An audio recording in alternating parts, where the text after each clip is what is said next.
कसं बघताय? हा जो निकाल लागलाय विधानसभेचा त्याकडे तुम्ही कसं बघताय? असं आहे की आमची जी अपेक्षा होती तसा हा काही निर्णय नाही, पण शेवटी लोकांनी दिलेला निर्णय आणि त्यामुळे मी माझ्याकडं अधिकृत काही माहिती नाही तोपर्यंत आत्ताची जी व्यवस्था आहे त्याच्यासंबंधी भाष्य करू इच्छित नाही. निर्णय लोकांनी दिला. अनेक वर्ष आम्ही सगळे सार्वजनिक जीवनात आहोत असा अनुभव आम्हाला कधी आले नव्हता, पण हा आला तर त्याचा अभ्यास करणं, त्याची कारणं व्यवस्था नक्की काय समजून घ्यायला आणि पुन्हा एकदा नव्या उत्साहानं लोकांच्या जाऊन उभं राहणं. तर तुम्ही पायाची भिंगरी लावून फिरला, संपूर्ण महाराष्ट्र पायाची भिंगरी लावून फिरला, महाराष्ट्रात एवढ्या सभा घेतल्या वय वर्ष 84 असताना, तुमच्या वयावरती टीका केली आणि आता विरोधक अशी टीका करतात की आता पवार साहेबांना निवृत्तीची वेळ आलेली आहे, त्यांनी आता राजकारणात राहू नये म्हणून. मी काय करावं, मी आणि माझे सहकारी ठरवते. बरं, प्रश्न तो नाही. लाडक्या बहिणीचा इम्पॅक्ट या निवडणुकीमध्ये दिसतो का? कारण सरकारनं प्रमोटिंग लाडक्या बहिणीचं साहित्य प्रामुख्याने केलं होतं. असं आहे की जी माहिती आम्ही घेतो लोकांच्याकडनं कुठे वाढले असं आत्ताच्या अखेरीवरून दिसते. कदाचित हे कारण असू शकते. लोकसभेमध्ये ज्या पद्धतीचा निकाल लागलेला होता, महाविकास आघाडीला जो फायदा झालेला होता, ज्या जागा आलेल्या होत्या, त्यानुसार त्यावेळेलाची एक जनतेची महायुतीवरती जो असलेला रोष आहे तो रोष अजूनही तसाच आहे, असा काही ग्रह निर्माण झालेला होता का? त्यामुळे प्रचार यंत्रणा कमी राबवली गेली का मग याकडून? असं दिसत नाही.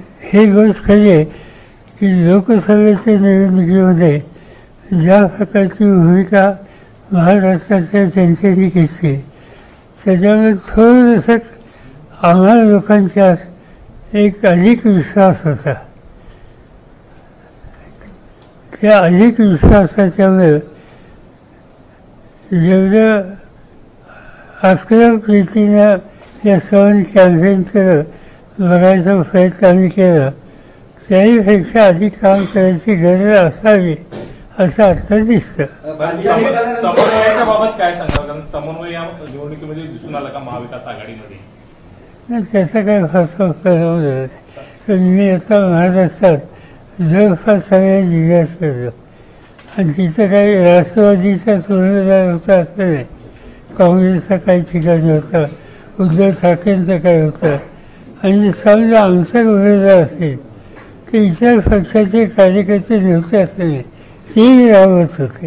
त्या सगळ्यांनी कष्ट केले, सामूहिक कष्ट केले, पण रिझल्ट हवा तसा आला. ईव्हीएम बाबत शंका घेतली गेली काही नेत्यांनी.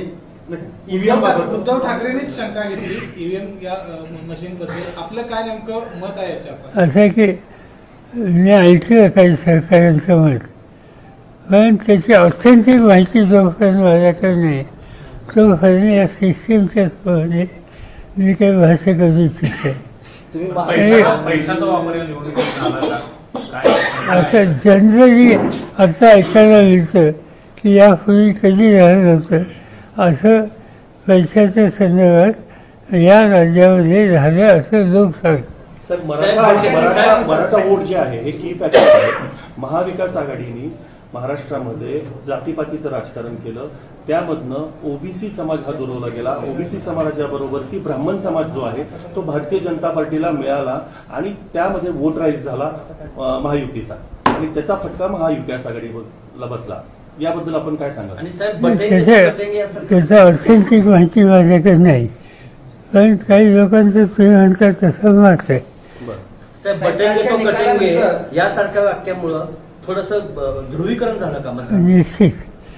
निश्चित हे जे उत्तर प्रदेशचे मुख्यमंत्री त्यांनी जे भाष्य केलं त्याच्यामागं ध्रुवीकरण व्हावं असा दृष्टिकोन फायमाफेशी दिसतो. राष्ट्रवादी आमची खरी अशी अजित पवार गटाकडून दावा केला जातो.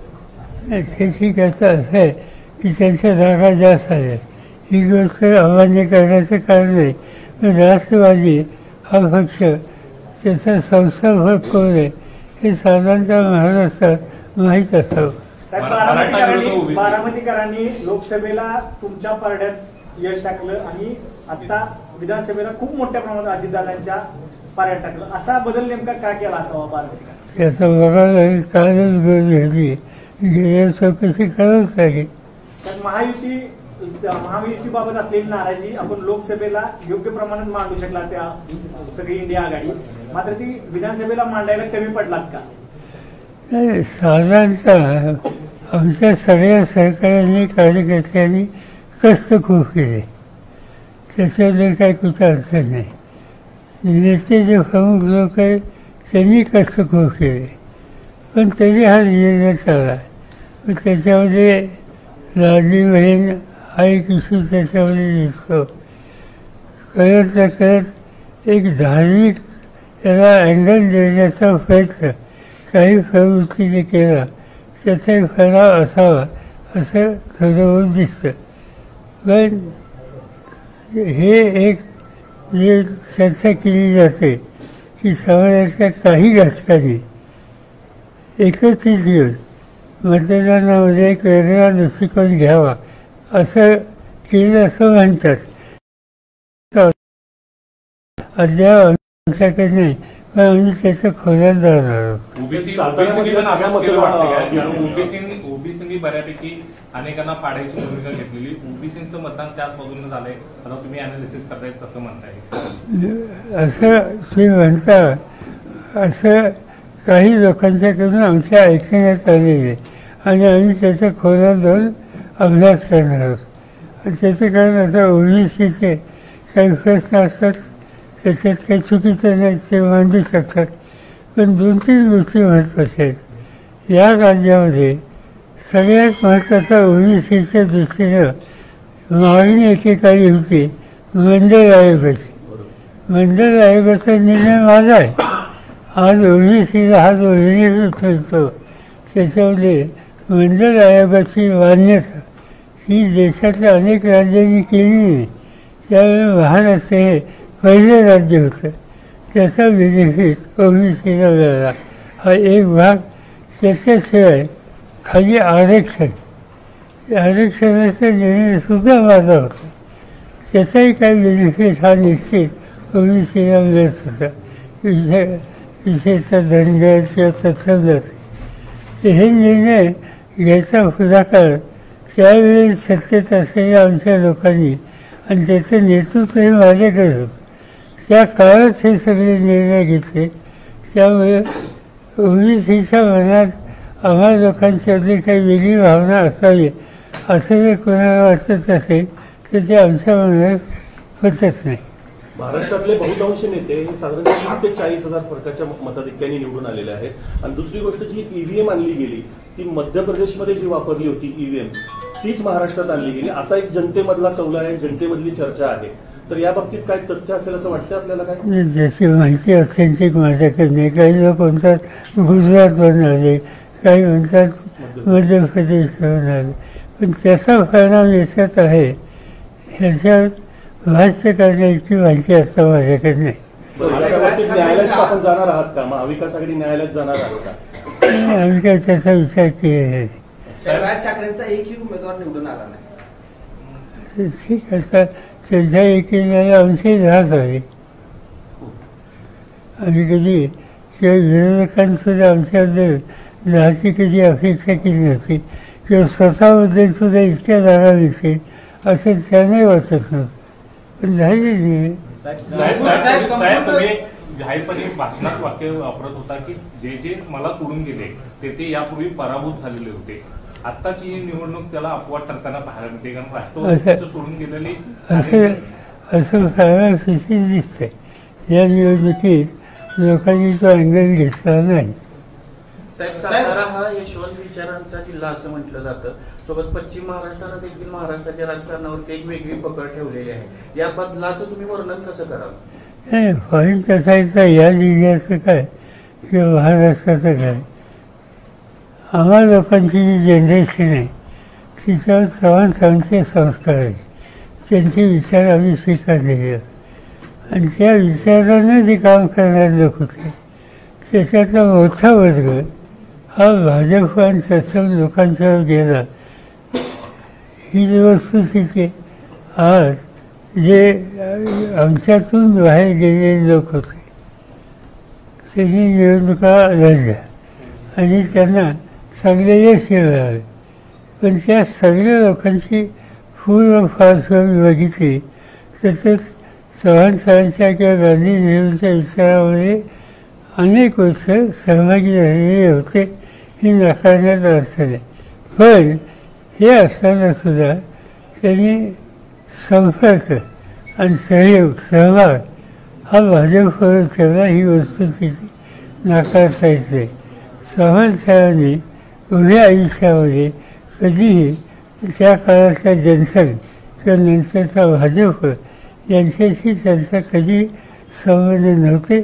वैचारिक अंतर जे त्यांनी ठेवलं ते अखेरपर्यंत ठेवलं.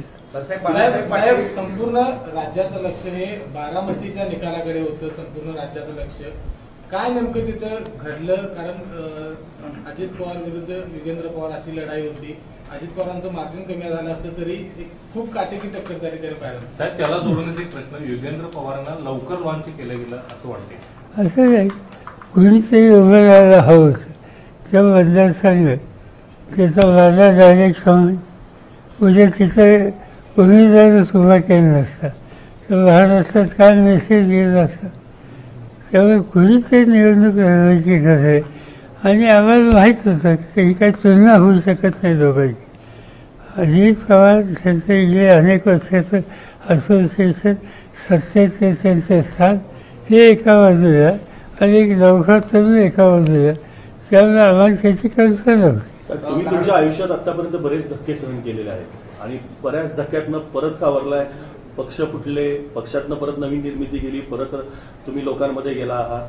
हा कितपत तुमच्या आयुष्यातला मोठा धक्का तुम्ही मानता आणि या धक्क्याला सावरण्यासाठी पुढची शरद पवारांची रणनीती महाराष्ट्रासाठी काय असणार? अरे की निकाल का लागला? काल हा निकाल का लागला? आज मी कराडमध्ये आहे. तुम्ही कायम सातारा जिल्ह्यामध्ये असता, असे अनेक धक्के खूप प्रश्न विचारले आपल्याला. हा निकाल सगळ्या लागल्यानंतर सुद्धा एखादा घरी बसला असता. मी काही घरी बसणार नाही. मी पुन्हा एकदा जी तरुण पिढी आम्हा लोकांचं काम करते, करू इच्छिते, त्यांना या सगळ्या निर्णयाचा अनुभव घ्यायचा कधी त्यांना असा सोसावं लागेल याचा अनुभव त्यांना कधी नव्हता. आणि त्यामुळे त्यांचा एक आत्मविश्वास वाढवला पाहिजे. पुन्हा एकदा नव्या धोरणाही कर्तृत्वानं ही उभी केली पाहिजे याच्यासाठी लक्ष केंद्रित करणं हा माझा कार्यक्रम आहे. त्यांचा लगेच दुसरा दौरा म्हणजे पुढच्या विधानसभेच्या निवडणुकीची तयारी समजायचं. म्हणजे लोकसभा आहे, त्याच्या जी जिल्हा परिषद आहे, पंचायत संस्था आहेत, स्थानिक संस्था आहेत. कारण नसताना कराड उत्तरमध्ये यशवंत विचारांच्या नागरिकांना, मतदारांना बाळासाहेब पाटलांचा जो झालेला पराभव मान्य आहे. कुठलंही कारण नसतं. नाही, साधी गोष्ट आहे. आता बाळासाहेब इथं बसले म्हणून मी सांगतो असं नाही. सार्वजनिक जीवनात बाळासाहेब म्हणजे एक स्वच्छ चारित्र्याचा नेता. एक. नंबर 2 लोकांसाठी प्रचंड असोसिएशन. नंबर 3 सरकारातल्या किंवा ज्या संस्था चालवतात ते इतक्या निर्मळ संस्था आहेत. आता सह्याद्री सरकारी साखर कारखाना, महाराष्ट्रातले जे उत्तम चालणारे कारखाने ज्यांचा व्यवहार अतिशय उत्तम आहे, कुणी होऊ शकत नाही, असं सगळे असलेल्या व्यक्तींना असं मतदानात फरक अंतर करावं हा आमच्या सरकारचा धक्काच आहे. एका बाजूला इकडं आज आला असताना दुसऱ्या बाजूला राज्यामध्ये सरकार स्थापन करण्याची गडबड सुरू आहे. तुम्ही या सगळ्या गोष्टीकडे कशा पद्धतीने बघता? आणि मुख्यमंत्री म्हणून देवेंद्र फडणवीस मी पुन्हा येईन म्हणले होते ते कसे येतील की एकनाथ शिंदेचा चेहरा ब्रँडिंग केला होता? मी नाही सांगू शकत. असं आहे की त्यांच्याकडे 230 का 200 किती इतकी प्रचंड मेजॉरिटी आहे. त्यामुळे त्यांना काही चिंता नाही. त्यांनी बसून निर्णय घ्यायचा. ते निर्णय आज उद्या काहीतरी घेतील. साहेब या निकालानंतर तुमची बैठक काही महाविकास आघाडीची बैठक होणार आहे का? आज तुम्ही कराडमध्ये आहात, पृथ्वीराज चव्हाणांची तुम्ही काय भेट घेणार आहात असं काय आहे?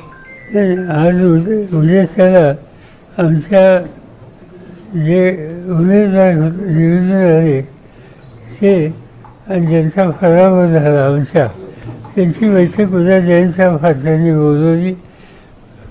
उद्या आमदारांची 10 आमदारांची आणि परवाच्या दिवशी सर्व जे आमचे उमेदवार होते ते आणि त्या जिल्ह्याचे जिल्हा अध्यक्ष यांची बैठक जयंतरावांनी बोलवलेली आहे. पार्लमेंटचं काम उद्यापासून सुरू होतं आहे, पण या दोन्ही बैठकीला मी मुंबईत थांबणार. अजित पवार गटाचे अनिल पाटील यांनी असं म्हटले की अनिल पाटील यांनी असं म्हटलेलं आहे की आता जे राष्ट्रवादी शरदचंद्र पवार पक्षाचे जे आमदार निवडून आले ते अनेक आमदार आमच्या संपर्कात आहेत असं अनिल पाटील म्हणाले. म्हणजे त्यांना काय आता सरकार बनायला त्यांच्याकडे हवेच्या पेक्षा जास्त लोक होईल, त्यामुळे कोण कशासाठी कॉन्टॅक्ट. साहेब महाविकास आघाडीमध्ये अनेक ठिकाणी मैत्रीपूर्ण लढती किंवा बंडखोरी झालेली पाहायला मिळाली. कुठेतरी एक वाक्यात याचा फटका बसला असं वाटतंय का? अनेक ठिकाणी होतं, काही ठिकाणी होतं, त्याचा काही फायदा फारसा झाला नाही. साहेब महायुतीकडनं स्पेसिफिक भारतीय जनता पार्टीनं मग अशी जो प्रश्न विचारला, पैशाचा तर वापर केला, पण तुझी मीडिया मॅनेजमेंट कॅम्पेनिंग मॅनेजमेंटचा जो प्रकार होता भारतीय जनता पार्टीकडनं, त्याच्यामध्ये कुठेतरी महाविकास आघाडी कमी पडली का? कारण का मीडियामधले वर्तमानपत्र असेल, छोटे छोटे चॅनल्स असतील, अगदी युट्यूब चॅनल्स पासून महायुतीने मॅनेजमेंट केली होती, तिथं महाविकास आघाडी कुठं कमी पडली का? आम्ही कोणी त्याच्यात लक्ष घातलेलं नव्हतं, निराळीचं नव्हतं. त्यामुळे एक्झॅक्टली यूट्यूब किंवा ह्याच्यामधून काय प्रेझेंटेशन झालं याची मला कल्पना नाही. साहेब, शपथविधी असेल नवीन सरकारचा 1-2 दिवसात, आपल्याला निमंत्रण आल्यास आपण जाणार. पार्लमेंटचं सेशन सुरू झाले उद्यापासून. साहेब विरोधी पक्षनेता आता आपल्याकडे येणार नाही कारण संख्याबळानुसार, तर विरोधी पक्षनेता राज्यात असावा अशा पद्धतीची काही भूमिका असणार आहे का? हो, कारण त्यासाठी आवश्यक असलेली फिगर आज अपोजिशनकडे नाही. पण सरकारनं ठरवलं तर विरोधी पक्षनेता जर ठरवलं तर पण असावा की नसावा वाटतं विरोधी? असा विरोधी पक्ष नेता कधी असं योग्य, पण माझा पर्सनल अनुभव आहे की मला आठवतं 1980 साली माझ्या सहकार्यांच्यापैकी आम्ही एकंदरीत 18 आमदार होतो. मी परदेशात गेलो आणि परत आलो, त्या 18मध्ये 52 लोक अंतुर यांच्यावर गेले. मी 6 तास नेता राहिलो. त्यावेळी विरोधी पक्ष नेता नव्हता, कारण फिगर नव्हती, पण आम्ही लोकांनी प्रभावी काम केलं आणि पुढची निवडणूक जिंकली. साहेब, छगन भुजबळ म्हणले की राष्ट्रवादी पक्षाचा अजितदादांचाच झाला आहे, निवडून आलेल्या आमदारांमुळे तो कौल मिळाला आहे आणि न्यायालयीन लढाईचा पण आता काही संबंध येणार नाही. छगन भुजबळ म्हणले आता राष्ट्रवादी पक्ष अजितदादा शेवटचं वाक्य न्यायालय कायद्याचा याचा प्रश्न सुटला असं ते म्हणले. मला माहिती आहे असं आहे की कायदे कोर्टाचा निर्णय यापूर्वीच आहे. राष्ट्रवादी काँग्रेस पक्ष शरदचंद्र पवार या नावानं इलेक्शन कमिशन आणि कोर्टाने यापूर्वी मान्यता दिलेली आहे. तो प्रश्न आता ओपन करण्याचं काही कारण नाही. साहेब, या आलेल्या निकालानंतर येणाऱ्या काळामध्ये आपल्या पक्षामध्ये संघटनात्मक बदल करण्याचा काही विचार सुरू आहे का किंवा पाहायला मिळतील का? आता असं आहे की आमचे जिल्हाध्यक्ष आणि आमचे उमेदवार यांची बैठक 2 दिवसातच होईल. त्याच्यात या सगळ्या गोष्टीची चर्चा होईल. कारण असं आहे की याच्यानंतर आमची अशी अपेक्षा आहे की हे गव्हर्नमेंट तातडीनं स्थानिक स्वराज्य संस्था आणि बाकी इतर लोकांसाठी गव्हर्नमेंट त्यांच्या निवडणुका घेतील. ते जर असेल तर आपण तयारी लागलं पाहिजे. त्याच्यात महाविकास आघाडी असेल, स्थानिक स्वराज्य संस्था निवडणुकीत एकत्र येऊन महाविकास आघाडी निवडणूक लढवेल. ती काही चर्चा अजून झालेली नाही, त्याची बैठक होणार या 2 दिवसात. साहेब, गेल्या निवडणुकीमध्ये भाजपची काही फिगर कमी होती, त्यामुळे त्यांना मित्र पक्षांची खूप गरज होती. आता जवळपास ते 130च्या आसपास पुढे झाले, त्यामुळे हे मित्र पक्षांना धरून ठेवतील की त्यांच्यामध्ये देखील असंतोष निर्माण होईल, संघर्ष निर्माण होईल? एकंदर त्यांची आकडेवारी बघितली तर कुणी अस्वस्थ असेल, किंवा नाराज असेल, ही नाराजी आता काही उपयोग होणार नाही. नव्वदच इतकं आहे, त्यामुळे ती उगीच शोधाशोध कोणी करणार कधी असं वाटत. ते पृथ्वीराज चव्हाणांनी काल स्टेटमेंट केलं 2019 साली ज्या पद्धतीने भारतीय जनता पार्टीने उद्धव ठाकरेंचा उपयोग केला त्याच पद्धतीने अवस्था अजितदादांची होऊ शकते आणि एकनाथ शिंदेची होऊ शकते येणाऱ्या काळामध्ये. एक पृथ्वीराज चव्हाणांनी अशी भीती व्यक्त केली. आता ज्या पद्धतीने नंबर्स आहेत भारतीय जनता पार्टीकडं मला सांगता येणार नाही, त्यांच्याकडे अधिक माहिती असेल. साहेब, महायुतीच्या एकत्र निवडून आलेल्या आकडेवारीबद्दल राज्यसभेवर जाण्याकरता अडचणीला असं वाटते का प्रत्येक पक्षाला? साहजिक आहे, नंबरच नाही. महायुतीकडून एक जाऊ शकतो. ते अजून चर्चाही केली नाही, कालच निवडणूक आहे. आपण पश्चिम महाराष्ट्र संपूर्ण महाराष्ट्रात प्रचार केला. या प्रचारावेळी आपणास महाविकास आघाडी विरोधात सुप्त लाट मतदारामध्ये आहे असं जाणवलं का? लोकांची नाराजी होती, आम्हाला लोकांना प्रतिसाद होता. पण हे मी जरी सांगत असो तर ते मतांच्या मध्ये कन्वर्ट होणं याच्या संबंधीची काही सांगण्यासारखी स्थिती नाही. साहेब, एकनाथ शिंदे म्हणतील की संख्याबळावर मुख्यमंत्री पद आम्ही ठरवणार नाही, बसून ठरवणार, त्यात काही संघर्ष होण्याची शक्यता वाटते का? मला वाटत नाही, कारण भाजपकडे इतके 200 त्यांची किती आहे, हां इतका मोठा आकडा आहे त्यांच्याकडेच, त्यामुळे कोण त्यांच्या नादाला लागेल असं वाटत नाही. साहेब, लाडक्या बहिणींचा लाडका भाऊ म्हणजे देवाभाऊ हे नवीन चित्र महाराष्ट्रात निर्माण झालेलं आहे. लाडक्या बहिणींचा लाडका भाऊ देवाभाऊ. तुम्ही राज्याचे मुख्यमंत्री म्हणून काम केलंय, केंद्रात मंत्री म्हणून काम केलंय. या महायुती सरकारनं निवडणुकीत आश्वासन म्हणून ज्या शेतकऱ्यांसाठी योजना जाहीर केल्या, लाडकी बहीण योजना असेल, या सगळ्या योजनांचा भार राज्य पेलू शकतं का आर्थिक परिस्थितीत? असं आहे की त्यांचा असा विचार केला असेल ना. आता हे जे आहे, आता लोक वाद बघतील उद्यापासून किंवा आता बहिणीला पुढचा हप्ता कधी मिळेल, त्याच्यानंतर लोक वाद बघतील की विजेचं बिल आता अजिबात कधीच द्यायचं नाही, त्याची मागणी करायला कोणी येतं का काय. लोक आणि विशेषतः तरुण मुलं वाद बघतील की पदवीधरांना 4,000 रुपये देण्याचं जाहीर केलं तर ती रक्कम कधी मिळेल.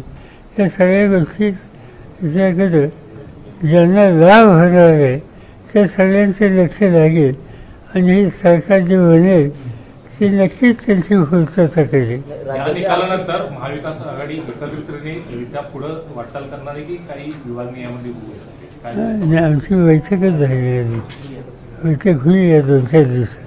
90 जागांपैकी ओबीसीला ज्या 90 जागा दिल्या त्यापैकी 77 जागा या महायुतीच्या आलेल्या आहेत. तर यामध्ये महायुतीकडं ओबीसी गट पूर्ण गेलेला आहे असं वाटत नाही का? मी त्याचा अभ्यास नाही केला अजून प्रत्येक मतदारसंघात. पवारसाहेब, पुन्हा एक चर्चेतला मुद्दा, पूर्वीचाच मुद्दा पुन्हा चर्चेत आलेला आहे की आता राष्ट्रवादी काँग्रेस पार्टी म्हणजे पवारसाहेबांनी आपला जो पक्ष आहे तो काँग्रेसमध्ये विलीन करावा आणि काँग्रेसची ताकद आणि राष्ट्रवादीची ताकद एक संघ व्हावी आणि काँग्रेसचं पुन्हा नेतृत्व शरद पवार साहेबांनी करावं, एक अशी चर्चा आहे. माझ्या कानावर काय आली चर्चाच आहे म्हणून तो सांगतोय मी. असं काय महाविकास आघाडीनं मुख्यमंत्री पदाचा उमेदवार अगोदर जाहीर केला असता तर त्याचा फायदा झाला असता? मला काही फारसा वाटत नाही. विधानसभेमध्ये विरोधी पक्ष नेत्यांना नसण्याची पहिलीच वेळ आहे, कसं बघता तुम्ही याकडे? पहिलीच वेळ नाही, 1980 साली सुरुवाती झाली होती, 2-3दा झाली होती. पण नंतर त्यावेळेला 2-3 पक्ष एकत्र येऊन नेता बनू शकत होते. आता ती पद्धत बंद झाली. तुम्हाला आठवत असेल, एकदा एका वर्षी मी होतो, त्याच्यानंतर पुढच्या वर्षी मृणाल गोरे होत्या, तिसऱ्या वर्षी आमचे मालेगावचे काय नाव त्यांचं निहाल तेही होते.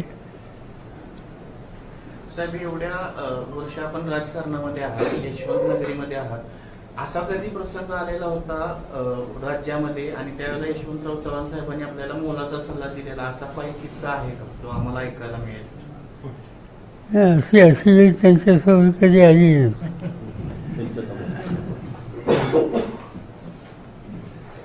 ते स्वतः विरोधी पक्ष नेता होते शेवटी.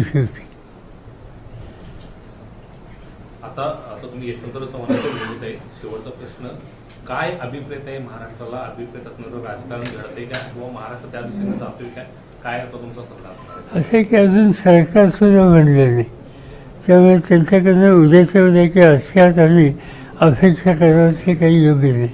त्यांना संधी तर द्यावीच लागेल. आणि त्यांच्या गव्हर्नमेंटची रचना काय, गव्हर्नमेंटच्या फळाची काय, हे कळेल पुढच्या 1 महिना 15 दिवस, त्याच्यानंतर भाष्य करू. साहेब, महाराष्ट्राचं सांस्कृतिक, सामाजिक आणि राजकीय भवितव्य आपल्याला काय दिसतंय आताच्या या कालच्या निकालात? व्हायचं असं आहे की एका दिवसात त्याचं भाष्य करणं योग्य होणार नाही, पण आम्हा लोकांचा प्रयत्न हवा राहील. काही झालं तर महाराष्ट्राचं सामान्य ऐक्य हे चांगलं राहिलं पाहिजे. आणि महाराष्ट्राचा नावलौकिक जो आहे प्रगतीचा, विकासाच्या गती रस्त्याने जायचा, त्याच्यामध्ये कुठली कमतरता येऊ नये. या निकालात लोकांचा कल उजव्या विचारसरणीकडे झुकतोय असं त्यांनी किंवा उजवी विचारसरणी स्वीकारली असं काय वाटतंय का या निकालातून? असं एक याच्यात एक कलर आहे असं लोक सांगतात की याच्यात एक धार्मिक अँगल हा सुद्धा कुठे ना कुठे आहे. आणि मी आता करारला बसतोय तर करारमध्ये असा अँगल असतो असं माझं ऑब्झर्वेशन आहे. फारसा नाही, फार असतो. साहेब, 5 वर्ष काम करायचं आणि मग निवडणुकीला जायचं ही यापूर्वी होतं. आता राजकारणाचा ट्रेंड बदलला गेला का? कारण शेवटच्या 2-3 दिवसात जी गणित करतात तोच निकाल येते. 5 वर्ष काम करायचं आमदारांनी आणि मग निवडणुकीला सामोरे जात होते आमदारांनी, ते निवडून यायचे कामाच्या जीवावरती. आता राजकारणाचा ट्रेंड बदलताना दिसतोय का? कारण शेवटच्या 2-3 दिवसात जे होते तोच पुढे निकाल करतो. असं आहे की मतदारांच्या समोर काय काय नक्की पोचवलं जातंय आणि त्याचा परिणाम किती आहे याची माहिती घेऊन भाष्य करावं लागेल. पण अनेक ठिकाणच्या कार्यकर्त्यांशी आम्ही बोललो तर त्याच्यामध्ये असं दिसतंय की त्यांनी आपला कार्यक्रम लोकांच्या समोर प्रभावी रीतीनं मांडला. आमची आघाडी म्हणून एका विचाराने लोकांच्या समोर ते गेले. त्यातले अनेक लोक असे की वर्षानुवर्ष लोक बांधिलकीची विचाराशी ते लोकांच्यात काम करतच होते, करतील. आणि हे सगळे असताना एक वेगळा निकाल लागला, त्यामुळे तेच अजून त्याच्यावर भाष्य करण्याच्या स्थितीत नाही. ते म्हणतात की थोडा आम्हाला खोलात जाऊन याचा अभ्यास करूया आणि नंतर मी तुम्हाला सांगतो.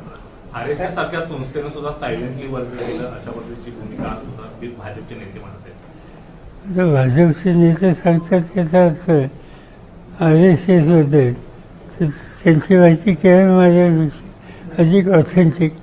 आणि ऐकायला असं मिळतं की रँक अँड फाईल RSSची या निवडणुकीमध्ये उतरली होती, पण त्यांच्या विचारधारेच्या जवळचे जे उमेदवार असतील त्यासाठी ते उतरले तर कोणाला हरकत घ्यायचं काही कारण नाही, तो त्यांचा अधिकार. साहेब, दलित आणि मुस्लिम ही महाविकास आघाडीची वोट बँक असं म्हणून ओळखलं जात होतं. मात्र एकूण मताचा सगळे आकडेवारी बघता दलित आणि मुस्लिम यांनीच भाजपला मतदान केलं किंवा महायुतीला मतदान केलं असेल. असं माहिती जी आम्ही घेतोय त्याच्यात असं दिसत नाही.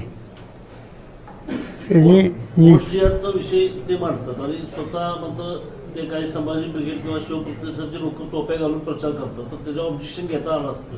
कुठल्याही महाविकास आघाडीने नेत्याने घेतलं नाही. आता टोप्या काय घातल्या, टोप्या काय याचं काय ऑब्जेक्शन?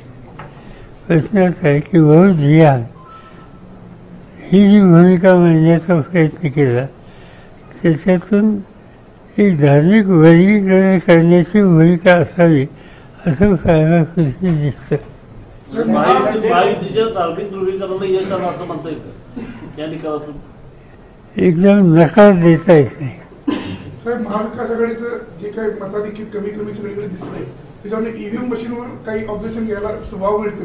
असं एकदा आमचा पराभव झाला तर उगीच मशीन किंवा यंत्रणा निवडणूक आयोगाची याच्या संबंधीचा पुरावा जोपर्यंत आमच्याकडे नाही तोपर्यंत भाष्य करणे योग्य नाही. सर 84 वर्षाचा योद्धा पुन्हा युद्धासाठी तयार आहे का? तुम्ही खचून गेलं दिसत नाही. दिसत नाही.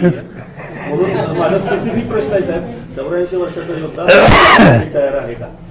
असे आणखी 3 आठवडे पार्लमेंटचं सेशन आहे. बरं. ते जर संपलं किंवा आपली गाठ पडेल नेहमी.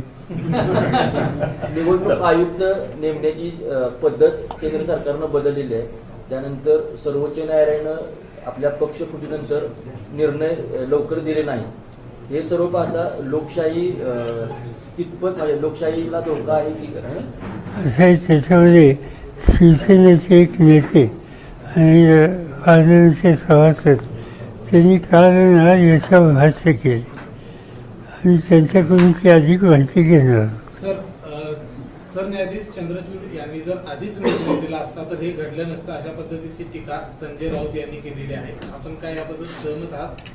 असं आहे की मी त्यांचं स्टेटमेंट वाचलं, पण त्याचा नक्की याच्यात काय रोल होता न्यायाधीशांचा, त्यांनी उशीर लावला, त्याचे काय परिणाम झाले का याचा मी अभ्यास केलेला नाही. आणि कसं आहे, ज्युडिशरी हिची एक प्रतिष्ठा ठेवावी,